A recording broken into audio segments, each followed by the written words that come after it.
Hi everyone, welcome back to my YouTube channel. അപ്പോൾ big ബോസിന്റെ weekend എപ്പിസോഡിന്റെ ഒരു റിവ്യൂ പോലെ നമുക്ക് സംസാരിക്കാം. ഞാൻ ഭയങ്കര എക്സൈറ്റഡ് ആയിരുന്നു എൻ്റെ ലാസ്റ്റ് വീഡിയോയിൽ ഞാൻ പറഞ്ഞ പോലെ തന്നെ. അതേപോലെ ഞാൻ എൻ്റെ ആര്യനെ കുറിച്ച് പറയുന്ന ഒരു വീഡിയോയിൽ, എനിക്ക് തോന്നുന്നു സെക്കൻഡ് ലാസ്റ്റ് വീഡിയോയിൽ ഞാൻ പറയുന്നുണ്ടായിരുന്നു, ആര്യനെ എവിക്ഷന്റെ ഇതിലേക്ക് ഇട്ടിട്ട് നാട്ടുകാർക്ക് ഇട്ട് തരണം, പുറത്ത് നടക്കുന്നത് അവരറിയണം, എന്താണ് അവരുടെ ഇമേജ് എന്ന് അറിയണം, എങ്ങനെയെങ്കിലും ലാലേട്ടനെ അല്ലെങ്കിൽ പറയണം, അല്ലെങ്കിൽ നമുക്ക് തന്നെ ഇട്ട് തരണം എന്നുള്ളത് ഞാൻ മെൻഷൻ ചെയ്തിട്ടുണ്ടായിരുന്നു. അതുപോലെ തന്നെ അവർക്കൊക്കെ മനസ്സിലാക്കി കൊടുത്തോണ്ടുള്ള എപ്പിസോഡായിരുന്നു. എന്താണ് പുറത്തേക്ക് പോയിരിക്കുന്ന ഔട്ട് എന്നുള്ളത് അവർക്ക് കംപ്ലീറ്റ് മനസ്സിലാക്കി കൊടുത്തുള്ള ഒരു എപ്പിസോഡായിരുന്നു. ഞാനത് ആഗ്രഹിച്ചിട്ടുണ്ടായിരുന്നു. അപ്പോൾ അതിനെക്കുറിച്ച് പറയുന്നുണ്ട്, കിട്ടേണ്ടവർക്കെല്ലാം നല്ല കണക്കിന് കിട്ടിയിട്ടുണ്ട്. അപ്പോൾ ഒരു 90% ഞാൻ സാറ്റിസ്ഫൈഡ് ആയിട്ടുള്ള ഒരു എപ്പിസോഡായിരുന്നു. അപ്പോൾ അതിന്റെ കൂടുതൽ കാര്യങ്ങൾ നമുക്ക് സംസാരിക്കാം. അപ്പോൾ അതിനു മുമ്പ് നിങ്ങൾക്ക് വീഡിയോ ഇഷ്ടപ്പെടുകയാണെങ്കിൽ please do like, share and subscribe. അതേപോലെ നിങ്ങളുടെ അഭിപ്രായങ്ങൾ കമന്റ് ചെയ്യുക. അപ്പോൾ നമുക്ക് നേരെ വീഡിയോയിലോട്ട് പോകാം. ആദ്യം തന്നെ പറയട്ടെ, നമ്മുടെ വൃത്തിയുടെ കാര്യത്തിലായിരുന്നു ലാലേട്ടൻ തുടങ്ങിയിട്ടുണ്ടായിരുന്നു. ക്യാപ്റ്റനോട് ആര്യനോട് എഴുന്നേറ്റിട്ട് ചോദിച്ചു എങ്ങനെയുണ്ടായിരുന്നു നമ്മുടെ ഹൗസിലെ വൃത്തി എങ്ങനെയുണ്ടായിരുന്നു എന്ന് ചോദിച്ചപ്പോൾ ആര്യം പറഞ്ഞു ഫ്ലോർ ടീം കുറച്ച് ഇതായിരുന്നു. ബെസ്റ്റ് ആളാണ് ആ പറയുന്നത്.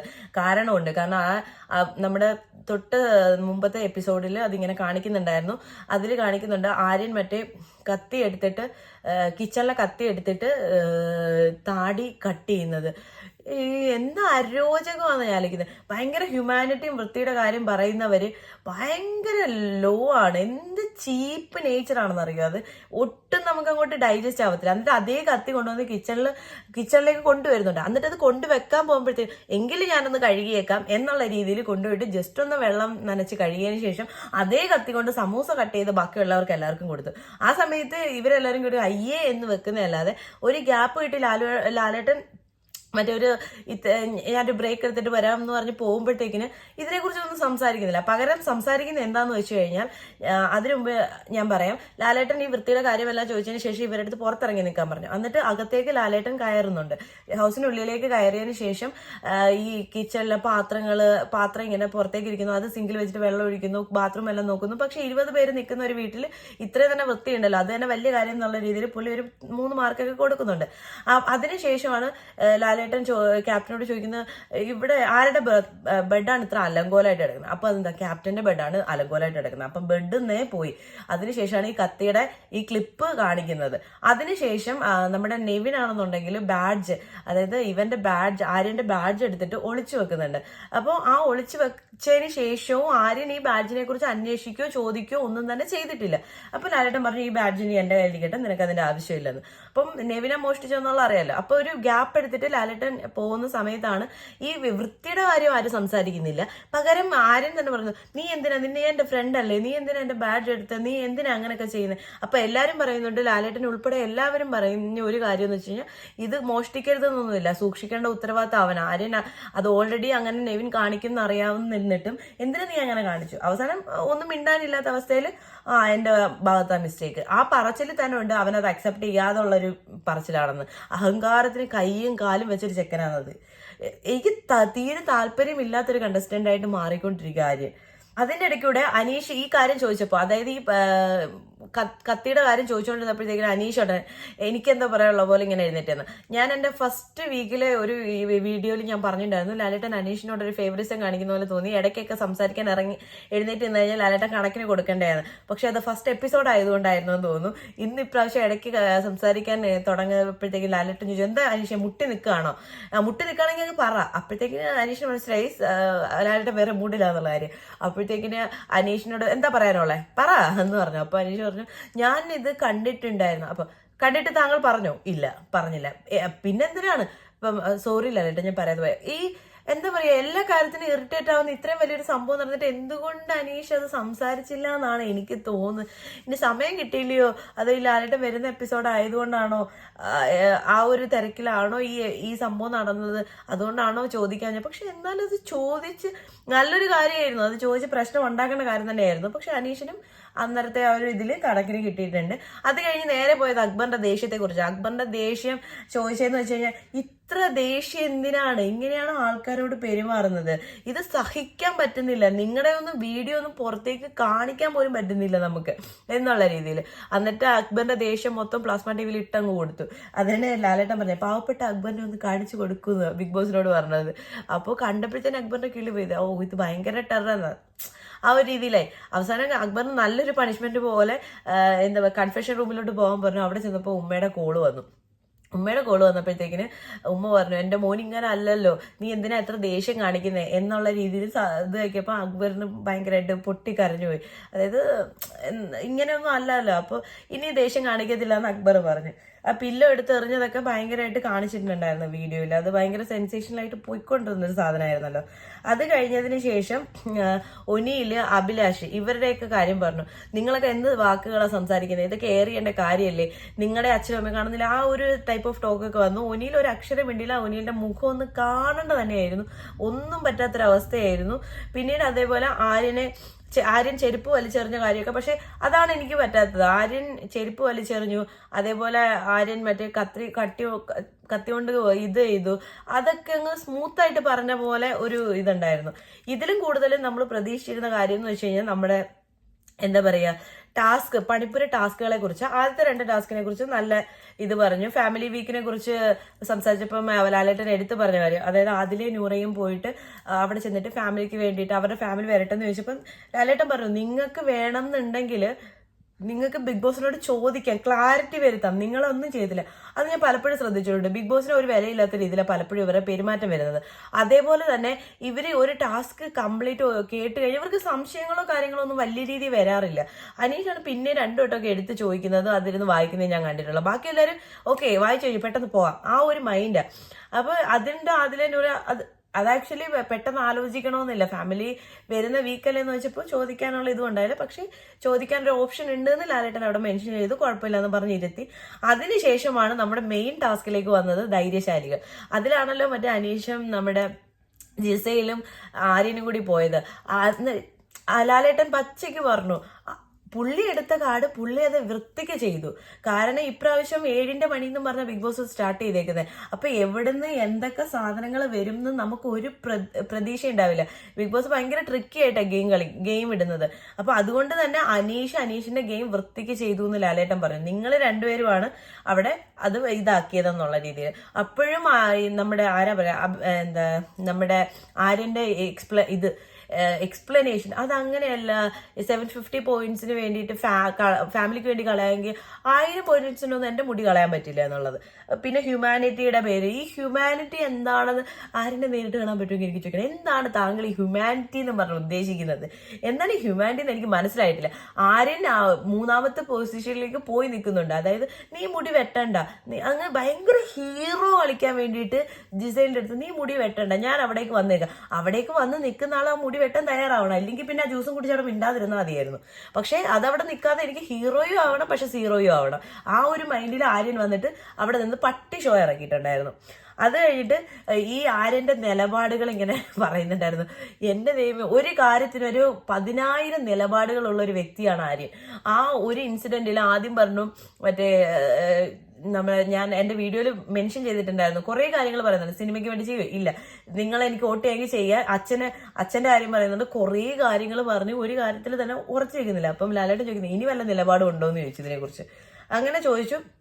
ഭയങ്കരമായിട്ട് നല്ല പോലെ ഇവൻ പറഞ്ഞ പോലെ തന്നെ തോറ്റിട്ട് വരുവാണെങ്കിൽ ഊക്കി വിടും എന്ന് പറയുന്ന പോലെ തന്നെ ലാലേട്ടൻ നല്ല രീതിയിൽ ഊക്കി വിടുന്നുണ്ട്. ലാസ്റ്റ് ഒരു സാധനം കൂടെ ഉണ്ട്. അപ്പോൾ എന്നിട്ട് അവർ ബാക്കിയുള്ള കണ്ടസ്റ്റന്റിനോട് ചോദിക്കുന്നുണ്ട്, നിങ്ങൾ ആരൊക്കെയാണ് അന്നേരം, ഞാനായിരുന്നെങ്കിൽ വെട്ടിയാണ് ഞാൻ. അപ്പോൾ എല്ലാവരും എഴുന്നേറ്റ് വന്നു. അപ്പോൾ പറഞ്ഞു, എങ്കിൽ ഒരു കാര്യം ചെയ്യും, നമ്മുടെ സ്റ്റോർ റൂമിൽ പോയിട്ട് ഒരു പെട്ടിയുണ്ട് എടുത്തോണ്ട് വരും. ആ പെട്ടി കൊണ്ടുവന്നപ്പോൾ തന്നെ ജിസൈലിന് മനസ്സിലായി ഏത് പെട്ടിയാണ്, ട്രിമ്മറിന്റെ പെട്ടിയായിരുന്നു. അപ്പോൾ അത് തുറക്കാൻ പറഞ്ഞു. തുറന്നു നോക്കിയപ്പോഴത്തേക്കിന് എന്താ, നിങ്ങളോട് ഞാൻ മുടി വെട്ടാൻ പറയുമോ, നിങ്ങൾക്ക് 1000 പോയിന്റുകൾ കിട്ടിയിരിക്കുന്നു എന്നുള്ള ബിഗ് ബോസിന്റെ ടെസ്റ്റ്.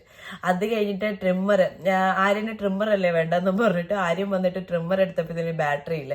അന്നേരം ലാലേട്ടൻ ചോദിക്കുക, മുട്ടയടിക്കാത്ത നിനക്കെന്തിനാ താടി മേടിക്കാൻ ഞങ്ങൾ ട്രിമ്മർ തരുന്നേന്ന്. ഊക്കെന്ന് പറഞ്ഞുണ്ടല്ലോ, ലോക ഊക്ക അവന് കിട്ടിയിരിക്കുന്നത്. ഇതിലും കൂടുതലൊന്നും ചേട്ടന് കിട്ടാനില്ല. എനിക്ക് തീരെ അക്സെപ്റ്റ് ചെയ്യാൻ പറ്റുന്നില്ല കേട്ടോ. ഇപ്പോഴും സ്റ്റിൽ ആര്യൻ്റെ ഓരോരോ ഗോഷ്ടി കാണുമ്പോഴും ഭയങ്കരമായിട്ട് ഇറിറ്റേറ്റ് ആവുന്നുണ്ട്. അത്രയ്ക്ക് വൃത്തിയായിട്ട രീതിയിലാണ് അവരുടെ ഇത് വന്നിരിക്കുന്നത്. പിന്നെ അത് കഴിഞ്ഞിട്ട് നമ്മുടെ എന്നിട്ട് പറഞ്ഞു മറ്റേ പോകുന്നവരൊക്കെ തോറ്റിട്ട് വരുന്ന, അതായത് ഗെയിം കളിക്കാൻ പോകുന്നവര് ഗെയിം കളിച്ചിട്ട് വരണം, അതായത് തോറ്റിട്ട് വന്നു കഴിഞ്ഞാൽ ഞാൻ ഊക്കും എന്ന് പറഞ്ഞില്ലേ. അപ്പൊ അതെന്താ ചോദിച്ചത്, എനിക്ക് ഇത്തിരി അഹങ്കാരമായി പോയി ലാലേട്ട എന്ന് പറഞ്ഞിട്ടുണ്ട്. അപ്പൊ അഹങ്കാരമാണെന്നുള്ളത് സമ്മതിച്ചു തന്നു. അത് കഴിഞ്ഞതിന് ശേഷം എന്താ പറയാ, ഭൂമി കയ്യേറ്റത്തിന്റെ ടാസ്കിനെ കുറിച്ച് പറഞ്ഞു. നല്ല രീതിയിൽ കളിക്കേണ്ട ടാസ്ക് ആയിരുന്നു. അതിന്റെ വിഷ്വൽസ് എല്ലാം പ്ലേ ചെയ്തിട്ടുണ്ടായിരുന്നു. പക്ഷെ അതും കുഴപ്പമില്ലാതെ പോയി. പിന്നെ ഹോട്ട് സീറ്റിന്റെ കാര്യം പറഞ്ഞിട്ടുണ്ടായിരുന്നു. സരിക ഇഷ്യൂല് ശാരികയുടെ അടുത്ത് അങ്ങോട്ട് ചെന്ന് സരിക ഹോട്ട് സീറ്റിൽ ഇരുന്നിട്ട് ആ രീതിയിൽ സംസാരിച്ചപ്പോഴത്തേക്കിന് സരികയ്ക്ക് അത് വിഷമമായി. അത് കുറച്ച് ആക്ച്വലി അക്ബറിന്റെ ഒക്കെ അടുത്ത് പോയിട്ടാണ് സംസാരിക്കുമ്പോഴാണ് മിക്ക കാര്യങ്ങളും പുള്ളിക്കാരിക്ക് വിഷമാവുന്നത്. ആ സമയത്ത് പുള്ളിക്കാരി അന്നേരം ലാലേട്ടൻ പറഞ്ഞു, ചോദ്യം ചോദിക്കേണ്ടത് അവരുടെ കടമ. ലാലേട്ടൻ വേറൊരു ഇന്റർവ്യൂവിൽ ഇതേപോലെ പറഞ്ഞിട്ടുണ്ട്, ചോദ്യം ചോദിക്കാന്നുള്ള നിങ്ങളുടെ ഉത്തരവാദിത്തം, ഉത്തരം പറയാന്നുള്ളത് എന്റേത് എന്നുള്ളത് പുള്ളി പറഞ്ഞിട്ടുണ്ടായിരുന്നു. അതേ സാധനം പുള്ളി ഇവിടെയും പറഞ്ഞു. അങ്ങോട്ട് പോയി, അതായത് വേലിയിലിരുന്ന പാമ്പിനെ എടുത്ത് എവിടെയോ വെച്ച അവസ്ഥയാണ് പുള്ളിക്കാരിക്ക് ഉണ്ടായിരിക്കുന്നത്. അപ്പൊ അത് മെൻഷൻ ചെയ്തിട്ടുണ്ടായിരുന്നു. അത് കഴിഞ്ഞിട്ട് എവിക്ഷനിലേക്ക് വന്നത്. എവിക്ഷനിലേക്ക് വന്നപ്പോഴത്തേക്കിനും ഇവരെല്ലാരും കൂടി, എവിക്ഷനിലുള്ള ആൾക്കാരെല്ലാം നിരന്നു നിന്നു. അതില് കുറെ കാര്യങ്ങൾ ചോദിച്ചതിന് ശേഷം അവസാനം സരിക എടുത്ത് പറഞ്ഞു, സ്റ്റോർ റൂമിൽ ഒരു സാധനം ഇരിപ്പുണ്ട്, പോയി എടുത്തിട്ട് വരാം. സ്റ്റോർ റൂമിലേക്ക് സരിക പോകുന്നതും ഡോറ് ക്ലോസ് ആവുന്നു. അവിടുന്ന് ഡയറക്റ്റ് കണ്ണ് കെട്ടി ഫ്ലോറിലേക്ക് കൊണ്ടുപോവാ ചെയ്തത്. അത് ഭയങ്കര ഒരു ഇതായിപ്പോയി. കാരണം ഇവർക്കൊന്നും യാത്ര പറയാനോ ഒന്നും പറ്റിയിട്ടുണ്ടായിരുന്നില്ല ആൾക്കാരോടൊന്നും. നേരെ ഫ്ലോറിലേക്ക് വന്നതിന് ശേഷമാണ് ഇവരെ കാണുന്നത്. അക്ബറൊക്കെ വല്ലാണ്ടായിപ്പോയി.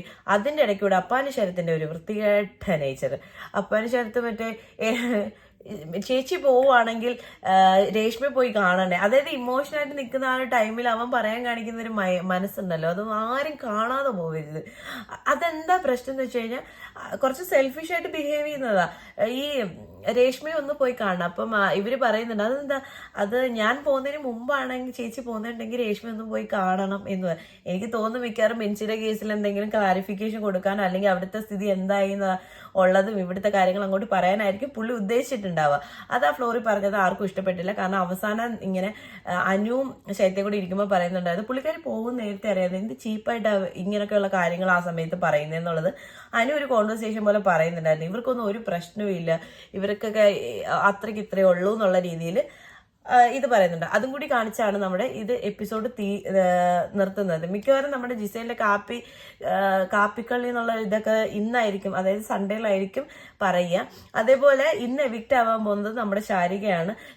അതിൽ കോമഡി എന്താ പറയുക, ഈ സരിക പോവാൻ നേരത്തെ ശാരിക അവിടെ നിന്നിട്ട് ഓൾറെഡി ഞാൻ ഈ എപ്പിസോഡ് കാണുന്നതിന് മുമ്പ് തന്നെ അറിഞ്ഞിട്ടുണ്ടായിരുന്നു ശാരികയാണ് ഔട്ടാവാൻ പോകുന്നത്. അപ്പൊ നമുക്ക് ഈ സത്യം അറിയാവുന്ന സ്ഥിതിക്ക് നമ്മൾ അവിടെ വയ്ക്കുമ്പോഴത്തേക്കിന് ഈ ദിലീപേട്ടൻ, അതായത് ദിലീപേട്ടനെ തിരക്കിന്ന് പറയണം, അന്വേഷിച്ചെന്നൊക്കെ പറയണം എന്നൊരു ചിരിച്ചോണ്ടൊക്കെയാ പറയുന്നത്. അതായത് പുള്ളിക്കാരിക്ക് പോയതിൽ വലിയ വിഷമമുള്ളതായിട്ടൊന്നും എനിക്ക് തോന്നുന്നില്ല. സരികയോട് പറയാണ്. അപ്പോൾ ഞാനിങ്ങനെ ആലോചിച്ചു, എന്തിനാ ഇതാക്കുന്നത്, നേരിട്ട് പോയി പറയാനുള്ള അവസരം ബിഗ് ബോസ് ഉടനെ തന്നെ ഉണ്ടാക്കുമല്ലോ, രണ്ടുപേർക്കും ഒരേ ഫ്ലൈറ്റ് തന്നെ ആയിരിക്കുമല്ലോ എന്നിങ്ങനെ എനിക്ക് മനസ്സിലുണ്ടായി. അതായത് സരിക പോയതിന് പുള്ളിക്കാരിക്ക് വലിയ വിഷമോ കാര്യങ്ങളോ ഒന്നും ഇല്ല. അതിന്റെ ഇടയിൽ കൂടെ ദിലീപേട്ടനോട് പറയണേ എന്നൊക്കെയുള്ള ചിരിച്ചോണ്ടുള്ളത്. സരിക പോയതിൽ എനിക്കൊന്ന് അക്ബറിനൊക്കെ ആയിരുന്നു കുറച്ച് കൂടുതൽ വിഷമം ഉണ്ടാവാൻ സാധ്യത. കാരണം അക്ബറൊക്കെ ആയിട്ടായിരുന്നു കൂടുതൽ അറ്റാച്ച്മെന്റ് ഉണ്ടായിരുന്നത്. അപ്പോൾ ഇത്രയും കാര്യങ്ങളാണ് അവിടെ നടന്നത്. ഇതിലെന്താന്ന് വെച്ച് കഴിഞ്ഞാൽ, ഇതിലെനിക്ക് സ്ട്രൈക്ക് ചെയ്യുന്നത് വെച്ച് കഴിഞ്ഞാൽ അക്ബറിനെ ഭയങ്കരമായിട്ട് ലാലേട്ടൻ ഫയർ ചെയ്തിട്ടുണ്ടായിരുന്നു. പക്ഷേ ആര്യനെയും അതേപോലെ കുറച്ചെങ്കിലും ഒന്ന് ഫയർ ചെയ്യണം എന്ന് എനിക്ക് തോന്നിയിട്ടുണ്ടായിരുന്നു. കാരണം അത്രയ്ക്ക് ഇറിറ്റേറ്റഡ് ആയിരുന്നു. അപ്പൊ ഇവർക്ക് ആര്യന്റെയും ഒനിലിന്റെ അഭിലേഷിന്റെയും പ്രശ്നത്തിൽ ഞാൻ ആദ്യമേ പറഞ്ഞിട്ടുണ്ടായിരുന്നില്ല എന്റെ വീഡിയോയിൽ, ഈ ആര്യനെ നമ്മുടെ എവിക്ഷനിൽ ഇട്ട് തരണമെന്നും അതായത് നമ്മുടെ എന്താ അവസ്ഥ എന്നുള്ളത് അവരറിയണം എന്നുള്ളത്. അതിനുള്ളത് ദൈവം പോലെ ഇവര് പുറത്തുനിന്ന് ഓഡിയൻസിന്റെ ക്ലിപ്സ് എടുത്തിട്ട് പറയുമ്പോൾ അവര് പറയുന്നുണ്ട് ആര്യൻ ചെരിപ്പൂരി എറിഞ്ഞത്, അഭിലാഷിന്റെ ഒനിലിന്റെയും സംസാര രീതി, ഇതിനെക്കുറിച്ചൊക്കെ മെൻഷൻ ചെയ്യുന്നുണ്ട്. അപ്പൊ ഇവർക്കെല്ലാം ബോധ്യമായി, എല്ലാം പുറത്തേക്ക് പോയേക്കുന്നത് നല്ല വൃത്തികേടായിട്ടാന്നുള്ളത്. അപ്പൊ ഇനി നെക്സ്റ്റ് വീക്കിൽ എന്തായാലും നല്ല രീതിയിലുള്ളൊരു ഗെയിം നമുക്ക് കാണാൻ പറ്റുമെന്ന് തോന്നുന്നു. അതുപോലെ തന്നെ പ്രൊമോയുടെ കാര്യം, ഒരു പ്രൊമോ വന്നിട്ടുണ്ടായിരുന്നു, അതും കൂടി ഞാനങ്ങ് പറഞ്ഞേക്കാം. പ്രൊമോ വന്നതിൽ ഷാനവാസ് നമ്മുടെ ജിസേലിനോട് പറയുന്നുണ്ടായിരുന്നു അക്ബറിന്റെ നോട്ടം അത്ര ശരിയല്ലായിരുന്നു എന്നുള്ളത്. ഇത് ലാലേട്ടൻ എടുത്തിട്ട് അലക്കുന്നുണ്ടെന്ന് തോന്നുന്നു. കാരണം പ്രൊമോ എനിക്ക് കംപ്ലീറ്റ്ലി വിശ്വസിക്കാൻ പറ്റില്ല. പക്ഷെ ചോദിച്ചപ്പം അക്ബറല്ല ഷാനവാസിന്റെ കിളി പോയി. ഷാനവാസ് നമ്മുടെ ജിസേലിനോട് പറയുന്നു അക്ബറിന്റെ നോട്ടം ശരിയല്ല എന്ന്. അത് ലാലേട്ടൻ ചോദിക്കുന്നുണ്ട്. അതിന്റെ ഒരു പ്രൊമോ ഇങ്ങനെ വന്നിട്ടുണ്ട്. മിക്കവാറും മൈൻഡ് ഗെയിം ഒക്കെ ഇവിടെ അടച്ചുപൂട്ടുന്ന ലക്ഷണം കാണുന്നുണ്ട്. നടക്കുന്നുണ്ട്. അപ്പോൾ ഇത്രയും കാര്യങ്ങളാണ് നടന്നത്. അപ്പോൾ കുറച്ച് ലേറ്റ് ആയെങ്കിലും എനിക്ക് എൻ്റെ കാര്യങ്ങളൊക്കെ പറയണമെന്നുണ്ടായിരുന്നു. ഇപ്പോഴും ഞാൻ സങ്കടപ്പെടുന്ന ഒരു 10% ആര്യന് കുറച്ചും കൂടി കിട്ടാനുണ്ടായിരുന്നു. അവൻ്റെ അഹങ്കാരം ചില്ലറയല്ല. പിന്നെ അവൻ്റെ ഫ്രണ്ട്സും കാര്യങ്ങളും ഒക്കെ വന്നിരുന്ന് ഇൻസ്റ്റാഗ്രാമിൽ ഇരുന്ന് വെളുപ്പിക്കുന്ന കാണുമ്പോൾ എനിക്ക് പറയാനുള്ളത് ഒന്നേ ഉള്ളൂ, ഇവർ ഗെയിം അറിഞ്ഞു വെച്ചിട്ടാണോ കുറേ ഇങ്ങനെ വന്നിരുന്ന് പറയുന്നത്? വൃത്തിക്ക് ഗെയിം മനസ്സിലാവത്തുമില്ല, എന്തോന്നും അറിയത്തില്ല. വെറുതെ എൻ്റെ ഫ്രണ്ടാന്നുള്ള രീതിയിൽ നല്ല രീതിയിൽ വെളുപ്പിക്കുന്നുണ്ട്. ആ വെളുപ്പിക്കൽ വീഡിയോ കാണുമ്പോൾ തന്നെ നമുക്ക് ഓൾറെഡി അവനോട് എന്തെങ്കിലും ഒരു ശതമാനം സോഫ്റ്റ് കോർണർ ഉണ്ടെന്നുണ്ടെങ്കിൽ അത് കംപ്ലീറ്റ് മൈനസിലേക്ക് വരുന്ന രീതിയിലാണ് ഇവിടെ ഓരോരുത്തർ വന്നിരുന്ന് വെളുപ്പിക്കുന്നത്. അത് ഞാൻ പേരെടുത്തൊന്നും പറയുന്നില്ല. അപ്പം ഞാൻ ഇത്രയും പറഞ്ഞുകൊണ്ട് എൻ്റെ വീഡിയോ ഇവിടെ നിർത്തുകയാണ്. അപ്പോൾ നിങ്ങൾക്ക് ഈ വീഡിയോ ഇഷ്ടപ്പെടുകയാണെങ്കിൽ ആദ്യം പറഞ്ഞ പോലെ തന്നെ please do like, share and subscribe. അതേപോലെ നിങ്ങളുടെ അഭിപ്രായങ്ങൾ കമൻറ്റ് ചെയ്യാൻ. ഞാൻ ജസ്റ്റ് റഫായിട്ട് പറഞ്ഞു പോയെന്നേ ഉള്ളൂ. എനിക്കറിയാം നിങ്ങളെല്ലാവരും ഈ വീഡിയോ കണ്ടിട്ടുണ്ടെന്ന്. പിന്നെ എൻ്റെ അഭിപ്രായം എനിക്ക് പറയണം തോന്നി, അതുകൊണ്ട് ഞാൻ എല്ലാം പറഞ്ഞതിൻ്റെ കൂടത്തിൽ എൻ്റെ അഭിപ്രായം കൂടി പറഞ്ഞു പോയി. അപ്പോൾ ഓക്കെ.